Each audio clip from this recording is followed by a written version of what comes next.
Ya, desa cantik itu adalah desa cinta statistik, di mana pengelolaan di desa itu berbasis data seperti data stunting, data ibu hamil, data angka putus sekolah, atau data penduduk miskin yang memang dibutuhkan setiap bulan itu update datanya. Ya, tentunya kami senang ya dengan adanya desa cantik itu. Tentunya pasti terukur. Nah, ketika sudah terukur, baik itu secara ilmiah maupun metode terkait dengan untuk pencarian data, nah itu kita nggak susah. Apakah ini desa ini ketertinggalan ataupun sudah berhasil di dalam hal untuk meraih pengelolaan data tersebut.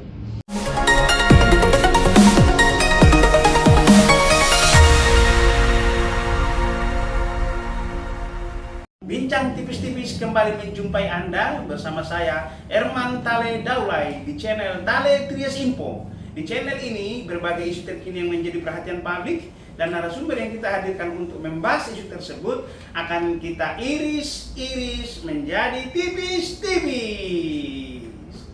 Pada tayangan kali ini kita sangat beruntung sekali bisa berbincang tipis-tipis dengan duo Saifullah. Yang satu yang kita banggakan Pak Saifullah Kajari Karawang. Makasih Pak Irman. Berikutnya didampingi Pak Saifullah Kadis PMD Pemkab Karawang. Nah, mereka ini sudah bersinergi. Salah satu buah karyanya di Karawang terbangun namanya Desa Cantik. Bukan cantik dalam arti aura atau wajah, tapi ini cantiknya itu cinta statistik. Jadi desa ini dikelola berbasis data ilmiah.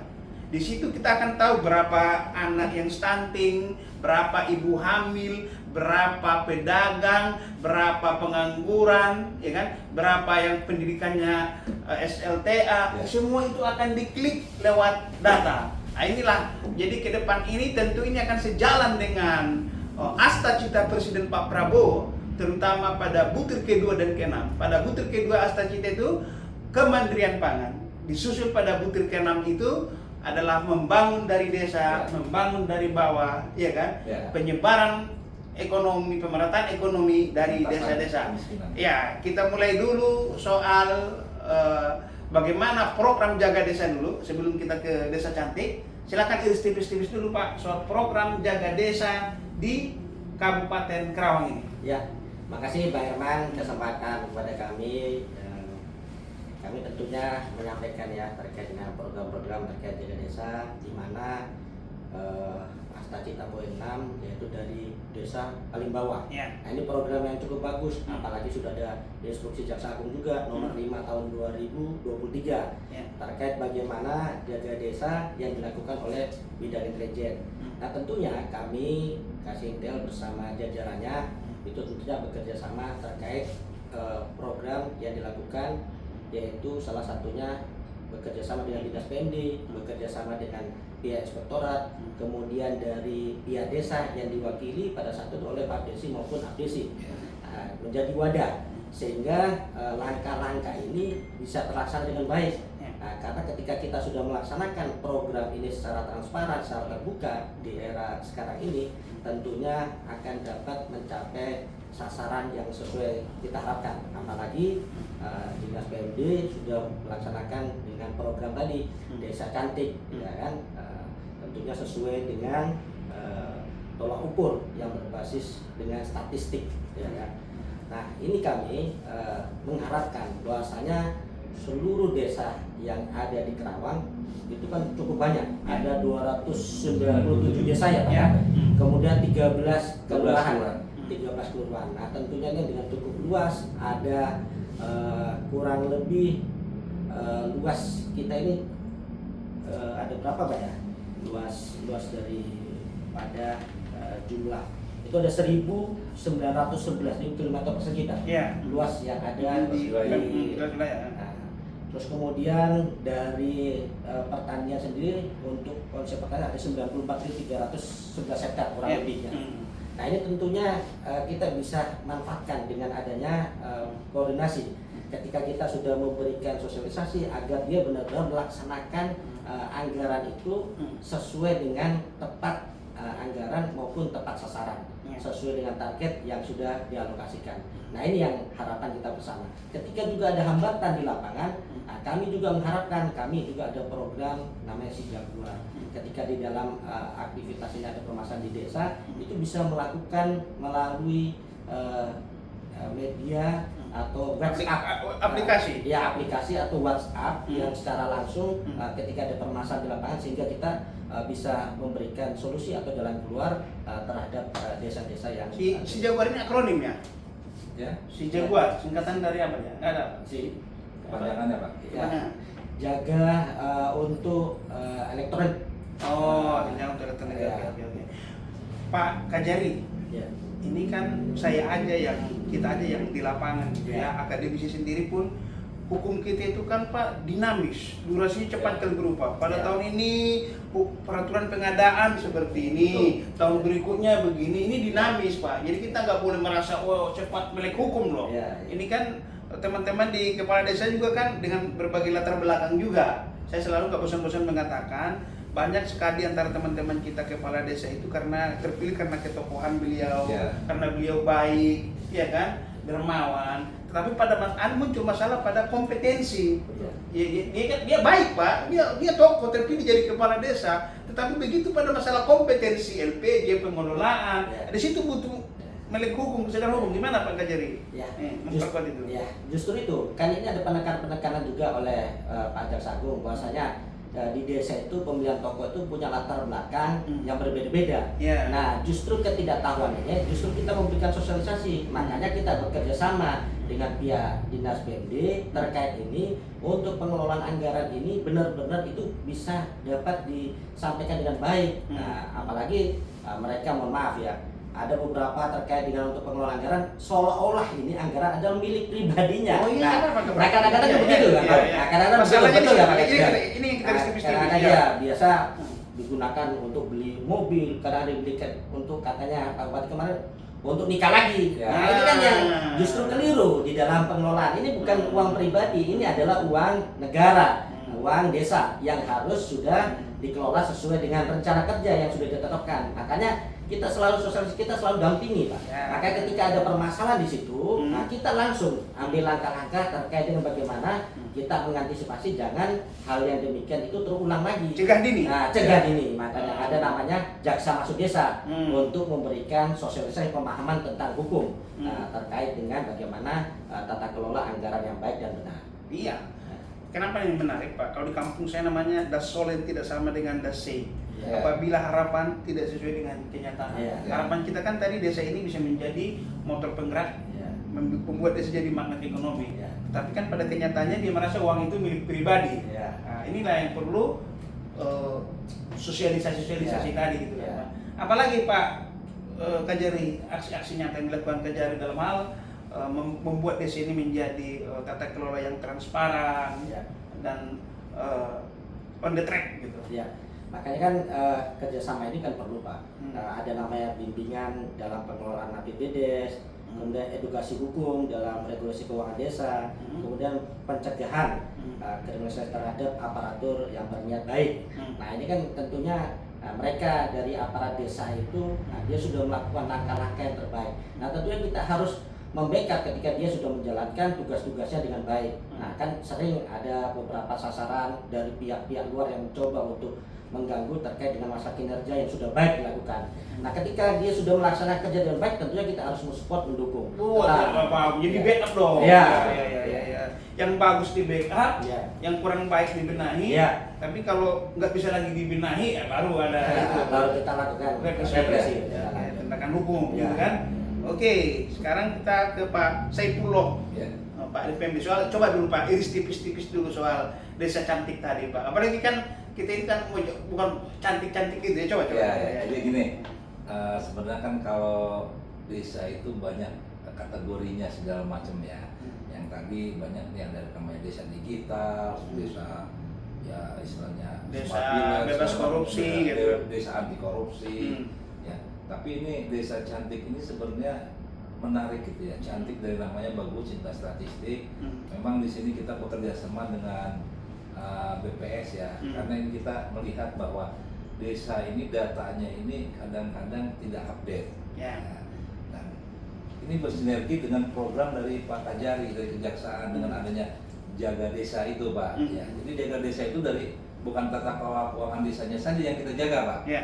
Tapi update datanya ini, Pak. Ya. Karena update data ini akan berpengaruh ke pengelolaan keuangan juga. Ya. Contoh tadi saya ya bahwa di sini ada namanya data DTKS. Ada program dari dana desa itu untuk bantuan langsung tunai bagi penduduk miskin. Ya.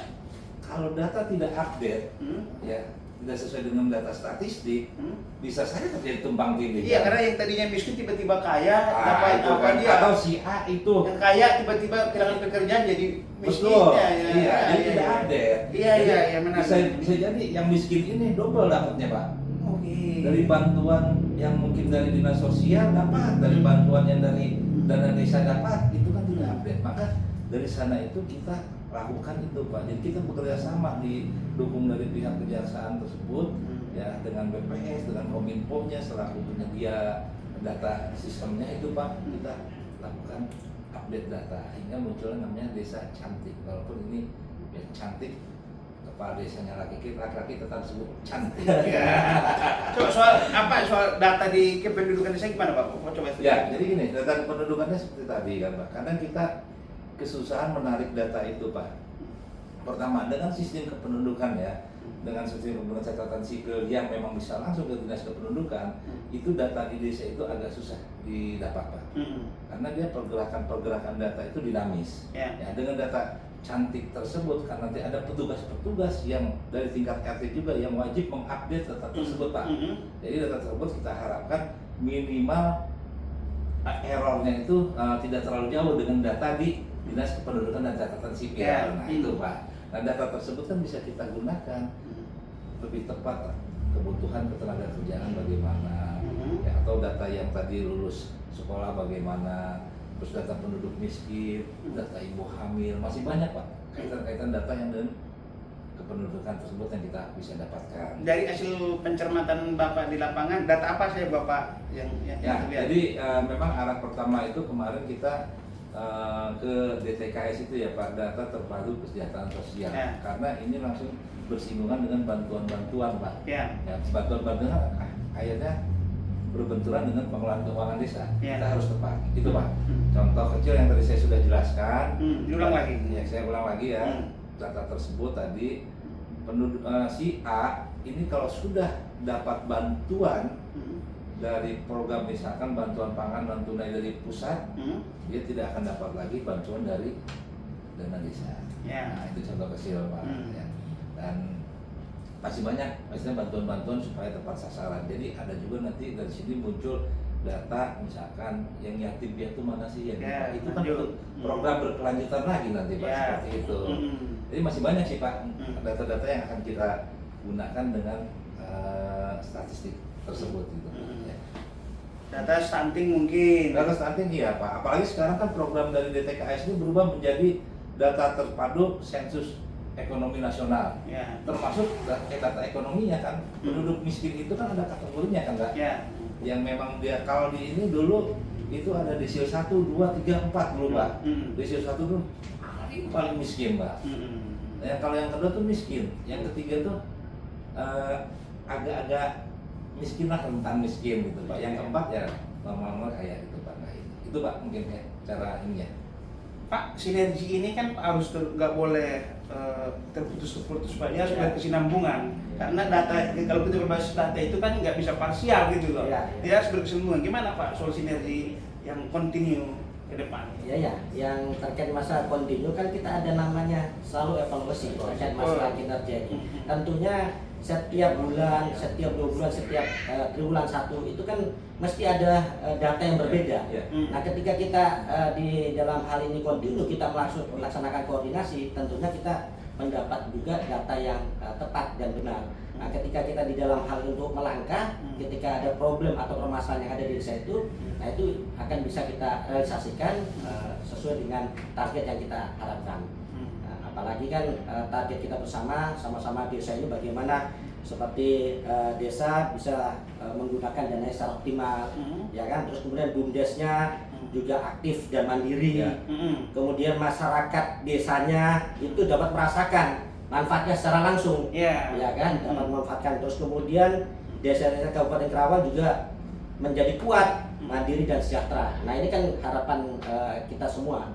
Nah, kami mengharapkan juga nanti di samping desa, nanti juga para SKPD juga dapat melaksanakan juga dengan program-programnya juga dengan baik. Itu yang harapan kita bersama. Bahkan pemerintah daerah ini ada namanya mutu juga, Karawang Maju. Maju. Jadi harus lebih baik dari yang sebelumnya. Ya. Terakhir, tipis-tipis untuk Pak Kajar ini. Siap. Oke lah, pembangunan fisik udah Bapak kawal, ya kan? Pembangunan pengelolaan keuangan juga udah Bapak kawal. Tapi ada satu lagi tugas Bapak yang paling penting, karena Bapak latar belakang jaksa, tentu harus penyadaran hukum bagi masyarakat desa, baik pemerintahannya maupun masyarakat umum. Ya. Mereka tahu kalau saya ini, saya harus begini. Kalau saya katakanlah seorang remaja anak gadis di desa dicolek, dia tahu dia mengadu kemana. Itu juga bukan persoalan CPN ini, persoalan milik hukum ini. Gimana Pak? Kalau Bapak itu? Jadi terima kasih Bang Herman. Sebenarnya program-program tersebut sudah kita laksanakan sebelumnya, sudah jauh sebelumnya. Nah, apalagi teman-teman ini khususnya di bidang intelijen maupun dengan bidang datu itu berkolaborasi terkait untuk bisa menyampaikan, ada namanya tadi seperti jaksa masuk sekolah, jaksa masuk desa, jaksa masuk kampus, jaksa masuk pesantren, bahkan yang terakhir kemarin jaksa masuk nelayan. Nah, itu kan bagian dari desa juga. Ya, Pak. nah kita memasuki itu dengan tupoksi masing-masing agar mereka memahami terkait dengan fungsi tadi itu, terkait masa tata kelola. Bagaimana penggunaan anggaran ini benar-benar digunakan dengan baik. Jangan justru anggaran tersebut malah dikorupsi atau disalahgunakan tidak sesuai dengan data atau rencana kerja yang sudah ditetapkan. Soal penyuluhan hukum itu Pak. Ya, penyuluhan maupun pendampingan. Terkait dengan penyuluhan hukum, nah ini kan sudah kita laksanakan di beberapa sekolah yang ada di wilayah di Kabupaten Karawang. Nah ini tentunya kan isu update yang kita laksanakan. Contohnya terkait masalah bully yang tadi sampaikan, terkait masalah pelecehan. Bahkan kita ada juga yang baru kejadian ini terkait dengan anak yang diperkosa oleh ayah kandungnya. Baca istri-istri dulu. Nah, ini yang sudah kita laksanakan, bahkan sudah kita lakukan penuntutan, bahkan sudah inkrah. Saya tidak menutup setelah inkrah selesai, tidak. Justru kami melakukan langkah gugatan perdata lagi. Langkah gugatan perdata ini yang sekarang dilakukan oleh tim Datun terkait dengan fungsi pencabutan wali daripada anak tersebut. Nah, tetapi di dalam hal tanggung jawab terkait dengan nafkah, dia tetap masih mempunyai kewajiban untuk memberikan nafkah anak kandungnya sendiri. Oke, baik Pak Kajari. Sekarang ke penutup Pak Saifullah. Soal kan ada namanya juga penyertaan modal 20% untuk BUMDes, agar BUMDes ini bisa menjadi motor penggerak perekonomian Pak. Bayangkan aja, BUMDes di hulu dia katakanlah menanam sayur mayur. BUMDes di hilir dia menjamin pasar membeli, kan gitu. Jadi ada orang berusaha pun nggak takut berbudidaya karena sudah ada jamin. Itu kan harus dibina juga gitu loh. Bapak sebagai pembina gimana agar BUMDes ini bisa jalan? Terima kasih Pak. Jadi memang untuk BUMDes ini tahun sekarang ini ada 20% dari dana desa itu untuk masuk ke penyertaan modal BUMDes. Memang di mana ini sasarannya? Sasarannya dia untuk ketahanan pangan, Pak. Tapi ketahanan pangan itu yang tadi Bapak sampaikan, memang itu bisa untuk permodalan, gapoktan segala macam. Dan kita kedepannya bagaimana supaya tidak banyak istilahnya yang bocor lah bahasanya gitu kan. Kita di sini ada tim, Pak. Kita ada tenaga pendamping profesional, ya yang ditunjuk oleh Kementerian Pedesaan. Itu kita manfaatkan, Pak. Kita manfaatkan bareng bersama-sama melakukan pembinaan ke desa. Dan kita juga mulai tahun kemarin itu bekerja sama dengan akademisi, Pak. Akademisi ya salah satu universitas yang ada di Karawang ini untuk evaluasi kinerja mereka, Pak. Ya, evaluasi kerja mereka bagaimana nih, pengadministrasiannya sudah benar atau tidak, sasaran ini sudah benar atau tidak, dan kita juga isinya didampingi juga Pak dari pihak kejaksaan ini mendampingi kita Pak, terutama kan BUMDes. BUMDes ini kan kadang tadi prinsipnya ketika uang masuk ke mereka, Pak ini punya saya nih, itu kan, ya. Dan masyarakat juga punya saya nih, makanya kita dampingin juga Pak dari pendampingan dari yang tadi program jaksa masuk desa segala macam. Alhamdulillah bahkan teman-teman dari desa pun banyak juga yang datang ke sini untuk konsultasi Pak. Untuk konsultasi itu bisa langsung atau kita sering juga lewat Zoom meeting Ya, segala macam gitu Pak. Dan tahun ini saya rencanakan juga Pak nanti langsung dengan kepala desanya dalam rangka bintek yang tadi kan masalah hukum nih. Jangankan masyarakat, kepala desa pun isinya. Iya. Dan saya pun isinya Pak Kalau dosen aja pun masih belum tentu melek hukum, Pak, Pak. itu Pak, makanya nanti kita rencanakan bintek Pak. Bintek itu saya udah koordinasi dengan Pak Bupati segala macam, tinggal tunggu jadwalnya saja. Nanti kan ada bintek akan sifatnya istilahnya seperti kuliah umum Pak. Ini nanti saya minta bantuan Pak Kajari langsung, Pak Kapolres gitu kan, Pak Bupati, atau misalkan nanti saya juga undang dari BPK, ini kan kita biar langsung Kepala Desa. Nanti untuk teknisnya bagaimana? Pak Kajari ini punya anak buah nih yang ini. Walaupun selama ini sudah sering berjalan Pak. Kemarin benar kata Pak Kajari, kita sudah FGD perencanaan untuk tahun sekarang ini program jaga desanya seperti apa gitu Pak. Ya, itu jadi udah mau semua desa sudah dipanggil ya, karena di sana ada asosiasi desa itu yang 2 diundang. Gitu. Baik. Siap. Demikian bincang tipis-tipis bersama duo Saifullah, Pak Kajari Karawang dan Pak Dinas PMD Pemkab Karawang. Assalamualaikum warahmatullahi wabarakatuh. Waalaikumsalam.